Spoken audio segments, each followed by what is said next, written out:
My name is Reginald Hardy Sr. I'm president of the Baller Academy, and this is going to be a short documentary on some of the ups and downs of having your kid in organized after-school sports. We have been around since around October of 2012. Today's date is September the 11th, 2015, and it just hit me all of a sudden this morning that I should stop and give some of the information that I found out over the last 2 or 3 years. And maybe if you want to start a club, or maybe if you want to have a kid that's going to be in a club, something in this documentary will help you make that intelligent decision. Again, my name is Reggie Hardy, president of the Baller Academy, www.theballeracademy.org. We also have a Twitter account that's at TBA.org. We also have Instagram, which is The Baller Academy, as well as our Facebook, which is The Baller Academy. So if you say you're trying to catch up with us and you can't, 2 chances to 1 you're not typing in the right thing.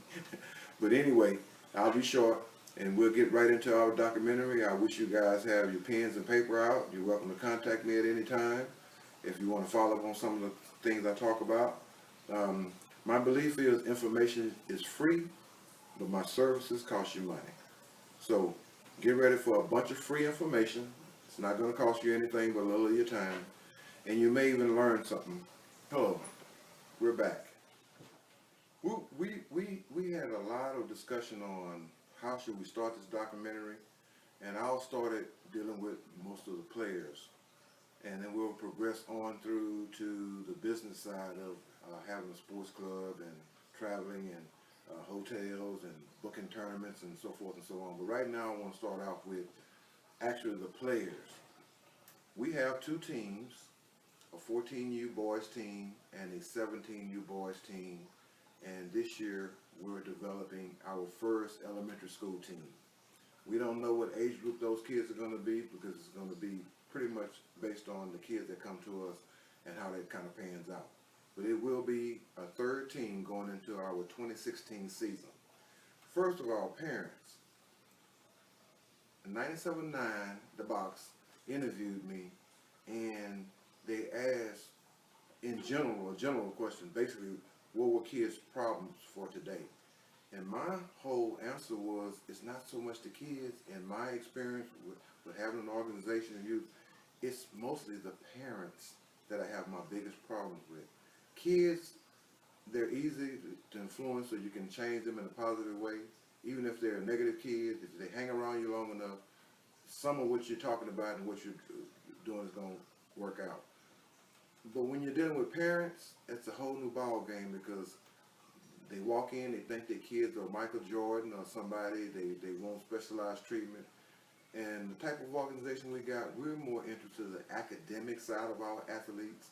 Yes, we know that they can jump high and they can run, but I've seen too many kids that can jump over the backboard, but will never get in college because their grades are so bad. So the first thing I would like to talk about is parents. When you decide you want to put your child in a sports organization, the first thing you have to do is get yourself together. Okay.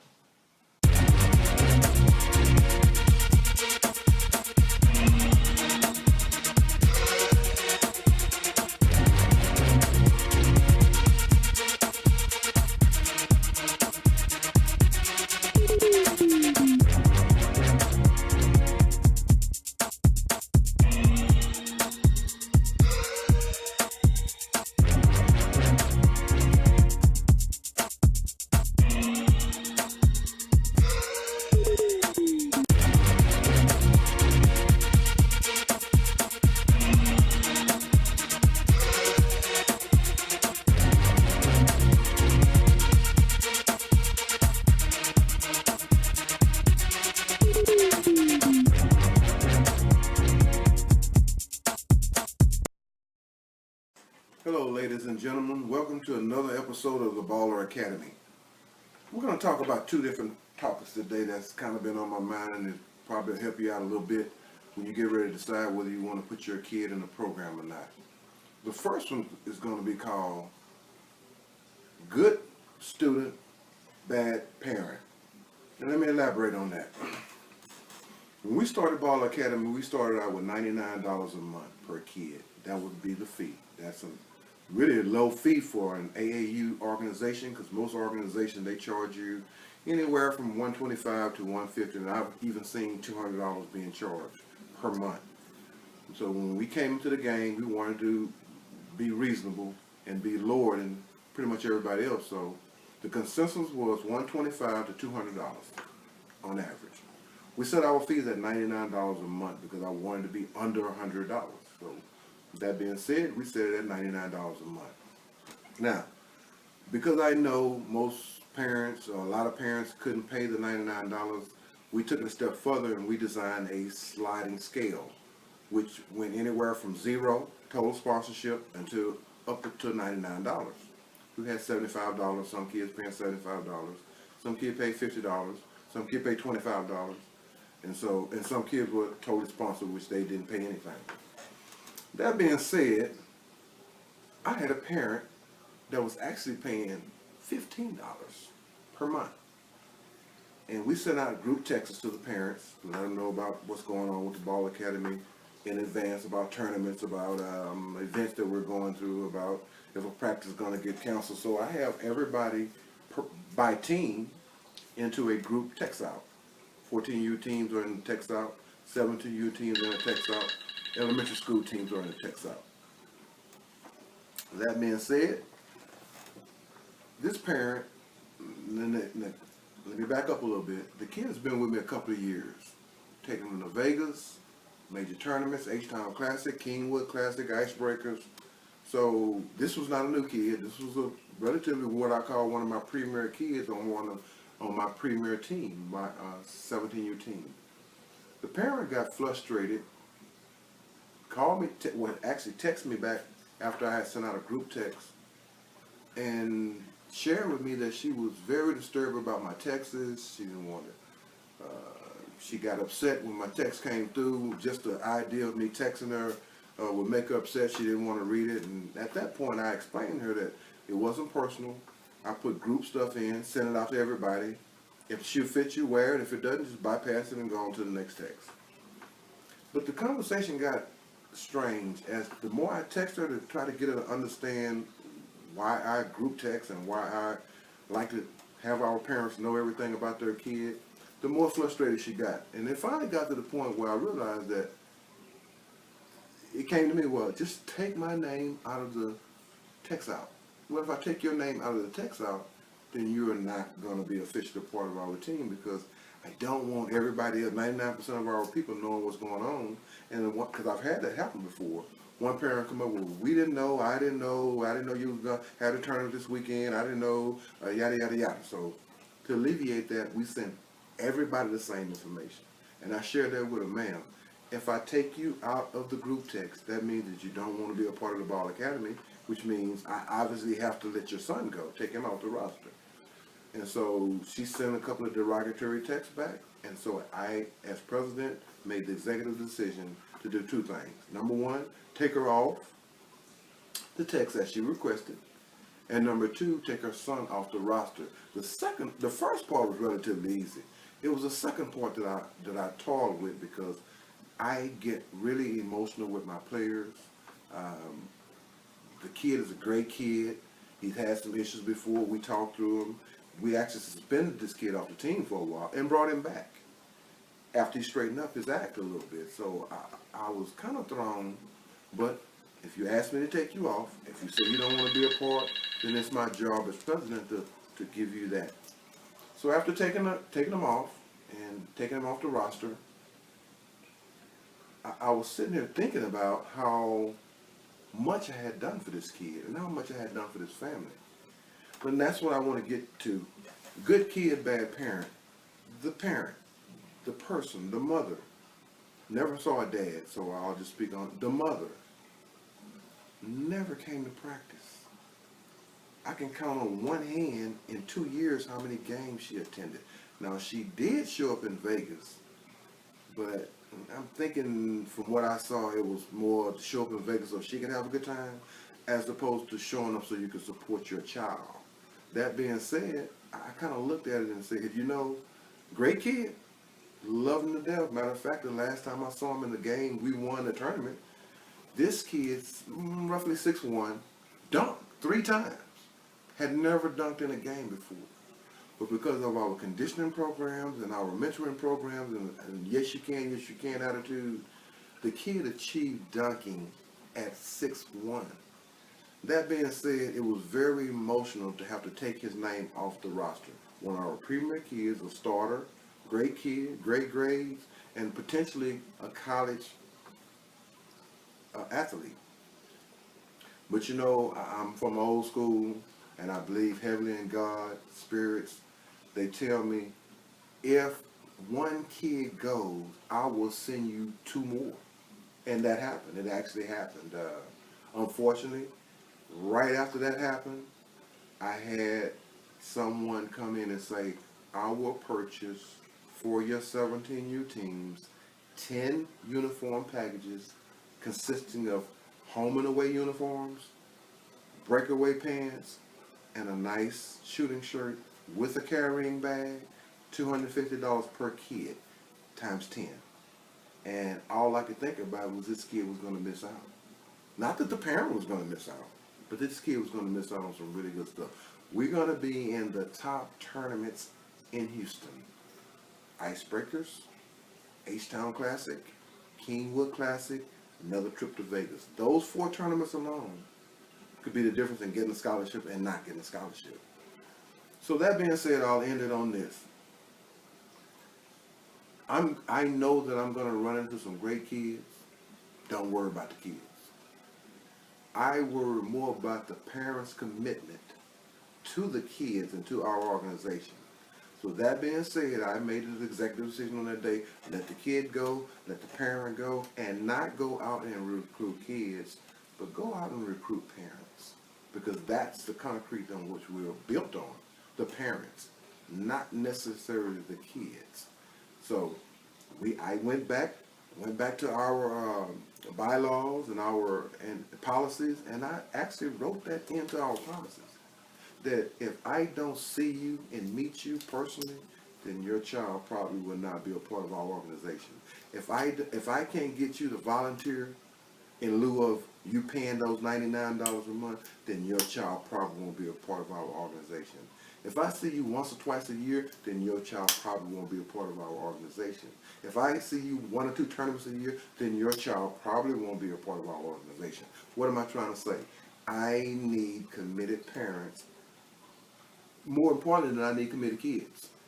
Because you are the most important person and piece in that child's life. My son told me, my son that went to a major D1 college, #1 kid in the city, after he graduated from college with a business degree, he told me that it was me showing up that was the most important thing. It wasn't the money, it wasn't the jeans, it wasn't the clothes I bought him. And sure, that's all plays into it, but it was just the fact that I took my time to show up and clap and give him criticism when he did bad and hug him when he did good. But the most important part was the showing up. Because see, once they leave your house, you put them keys in their hand, they're gonna probably not come back for a while. And there's nothing you can do about it if you hadn't done it already. So that's probably as much as I'm going to talk about on that topic. I wish them well. At the last text that I did, because I never like to leave doors halfway open. Let me shut this door all the way for you, ma'am. I wish you and your son a lot of luck. That was my text.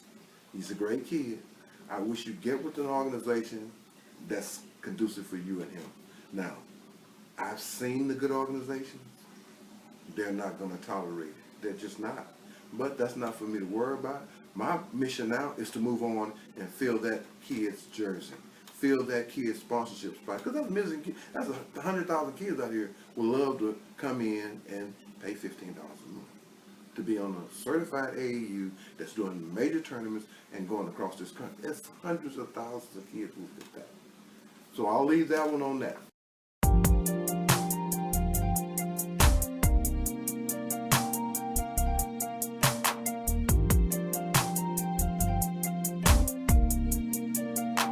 Number 2, know your coaches. Let me repeat that. Know your coaches. In the last year, I've had to let go 3 coaches, head coaches, not assistant coaches. Let me go back to number one. Number one was a kid basically growing up. Great person, heavy recruiter, could get kids coming in. But it's one thing about kids from 6 to 16. It's one thing about kids. When you betray their trust, when they can look at you and don't have no more respect, it's over. I don't care how good you coach. I don't care how well you can recruit. It's over as a coach. So, not to get too deep in the conversation, but as we went to Vegas, we had 2 mansions. I was the head of one, and my head coach was the head of the other. Now, I always went relatively well for the mannerism, the kids, making them bathe, making them behave, making them, mentoring them.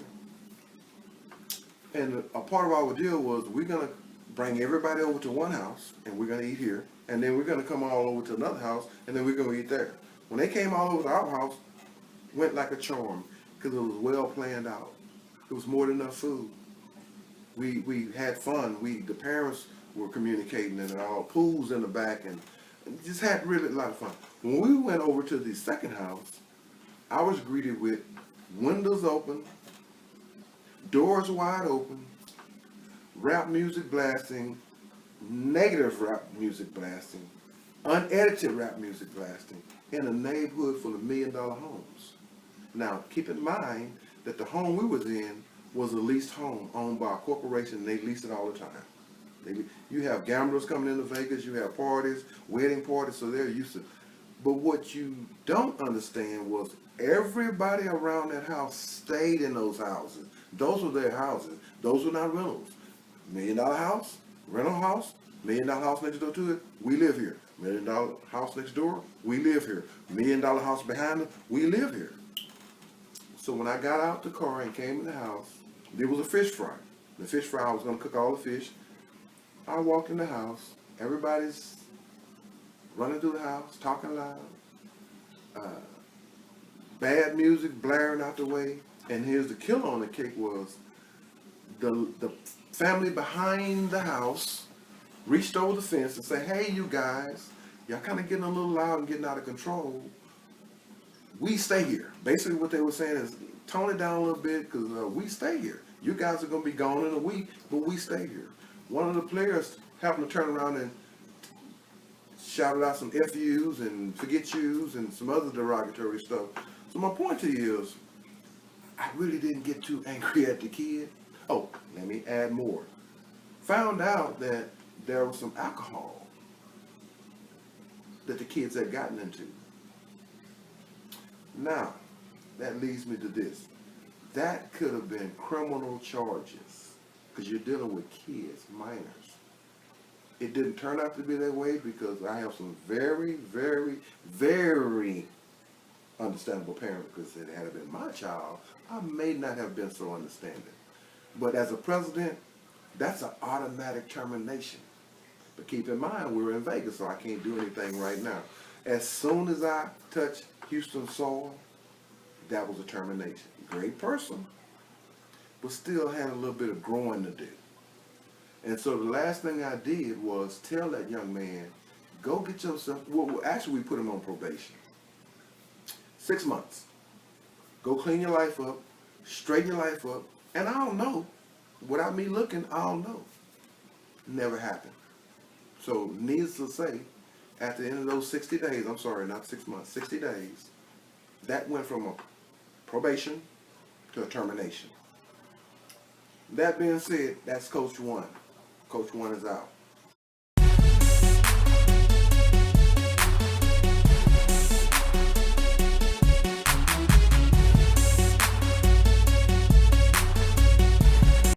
Move assistant coach up was a little bit more of a disciplinarian, which is what our kids needed, especially after running with a coach that was more wanting to be your brother.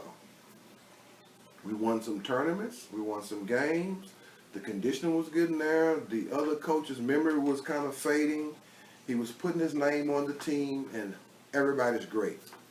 And until one day he walked in and told me, will ask me, Mr. Hardy, I'm going through something right now. My wife is laid off, and my kids and my rent is due, and I'm about to get put out, and I just don't know what to do. Now, let me stop right there. My company, Hardy and Hardy, 23 years. I've hired all my kids, and didn't go well. I've lent money. So I made it a personal and a business decision years ago not to lend any money, because when you lend money, they don't pay back. There's a friend, there's a daughter, there's a son, there's a nephew, that the relationship is going to forever be negative. So I thought about it long and hard. No, I'm not going to do this. But an idea came in my head. I said, well, I got this nonprofit bank account, and he is a coach of mine. So I am president, and so I'll do the honorable thing. I'll give him a loan. And I wrote a check for $500 to get rent paid, under the pretense and under the agreement that within 15 days, this happened on September 1st or 2nd of 2015. Payback is going to be, I've gotten all my money coming in, and on the 15th, I'll pay it all back. So by the end of the month, the books will be straight. And all I really cared about was the books will be straight. 15 came, got a lot of excuses. 20th came, got more excuses. End of the month came, and I got to clear these books out, more excuses. I go to my personal bank account, I put the money back right away, because what I don't want to do is never, ever take a dime from these kids. I don't want to be proven, insinuated, or anything. Matter of fact, at the end of the month, I'm usually putting money into the Ball Academy account so we can break even. But I don't worry about that, because I've started a business before, and that's a part of the business model. You have to feed a little of your money into it until it takes off, and then the business starts taking care of itself.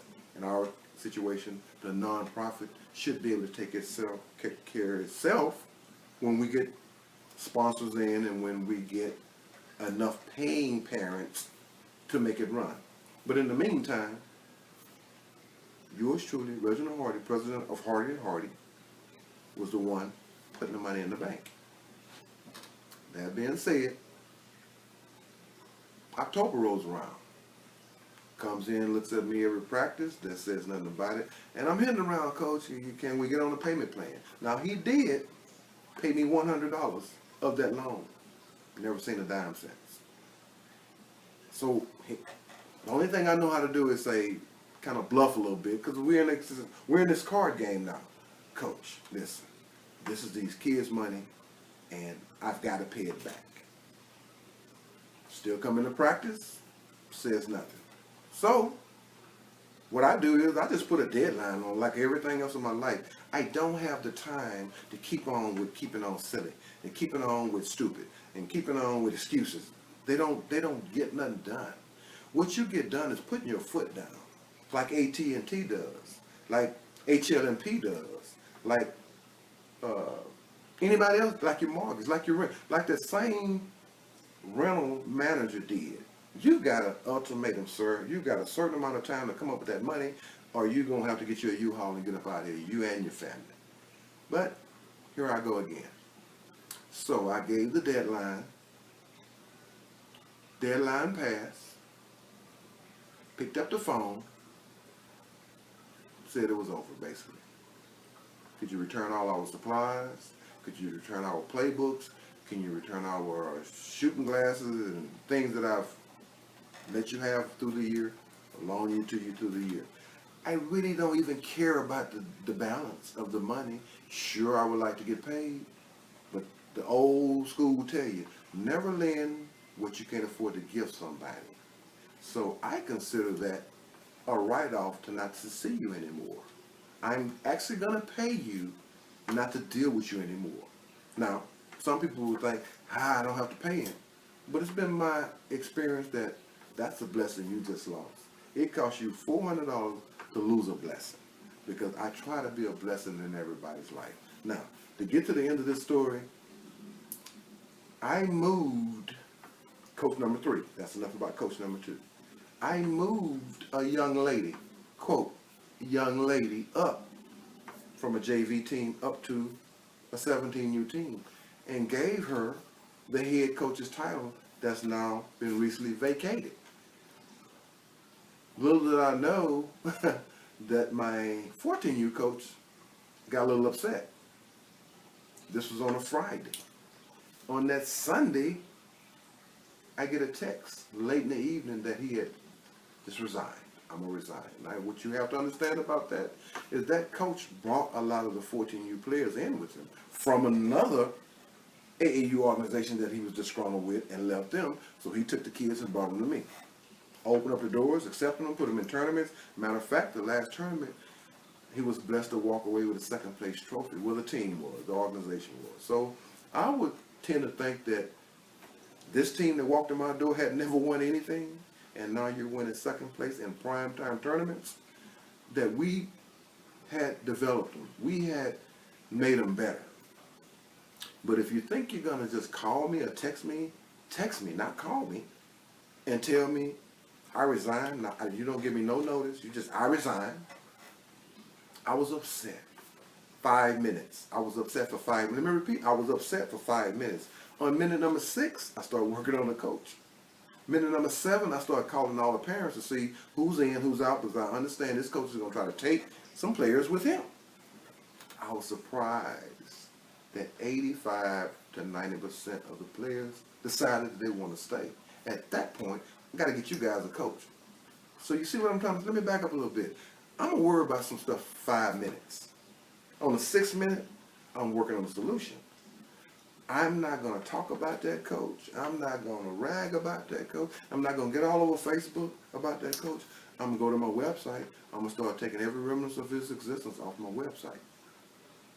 I'm going to try to make the kids know that it's going to be all right, because you're dealing with kids now.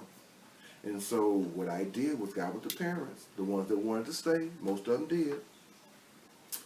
Here comes the blessing, y'all. You ready for it? The next day I thought about it. I'm going to sponsor that team. So none of these parents got to pay me nothing. I've already got 25 uniforms hanging up in my washroom, clean and downy fresh and waiting to go. The kids don't have to pay for no uniforms. So now, coach, I'm going to make it a little hard for you now. If you want to take these players, you better go through their family. Because you're trying to go through their heads, and kids, 14, 15, you can't do that. So you attack these kids, I'm going to go to their parents. That's just I'm going to be integrity at the end of the day. You're not going to have me jamming these kids up, calling them, getting in their heads and talking bad on you or me. No, I'm just going to ask these parents, what do you want to do with your kids? If you want to go somewhere else, you want to go to another coach, let me shake your hand. And on minute number 6, I'm going on another direction. That's just the way I operate. So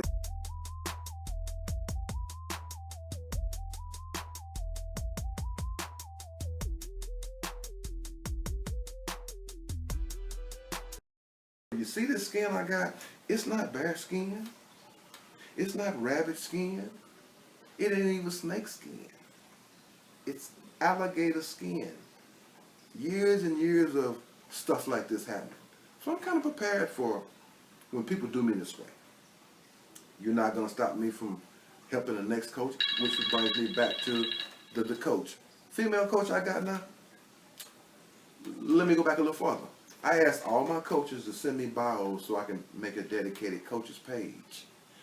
I got this female coach stuff, semi-pro, 3-year letterman in high school, played on a JV team in the 10th grade. I mean, just on and on and on.